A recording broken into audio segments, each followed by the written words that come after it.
আচ্ছা ও অভিনন্দন হবিগঞ্জ ফুটবল একাডেমির পক্ষ থেকে। সাদেক দীর্ঘদিন ধরে হবিগঞ্জ ফুটবল একাডেমি একদম নিয়মিত ছিলেন খেলোয়াড়, কিন্তু পায়ের ইনজুরিতে ফ্র্যাকচার হওয়াতে প্রায় 1 বছর মানে মাঠ ছাড়া, আবার পুনরায় ফিরে আসছে। আবার তাকে ফিট করতে হবে। কিছু প্লেয়ার তৈরি করছিলাম ছোট বোলার সাদেকের মাধ্যমে, কিন্তু আজ তারা কি হয়েছে মানে তারা খেলতেছে না বা চলে গেছে।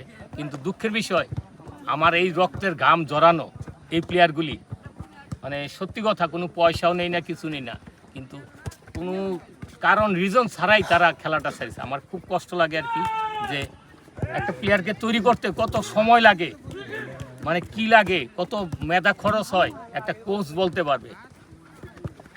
আর বিশেষ করে এরা আন্ডার 16 খেলছে, আন্ডার 15 খেলছে, খেলা তারা স্টপ দ্য গেম। এত দুঃখ লাগতেছে আমার। আমি সাদেক গ্রহণ করবো, যারা খেলে তাদেরকে আইন, কারণ একটা কোচের প্রচুর কষ্ট হয় একটা প্লেয়ার তৈরি করতে। তুমি তো দেখতেছো এখানে যদি 90 জন প্লেয়ার আসে, প্রায় 80 জন প্লেয়ার হয়ে যায়, 80-85 অবশ্যই আরও বেশি, 85 জন প্লেয়ার হয়ে যায়, এটা সত্যি।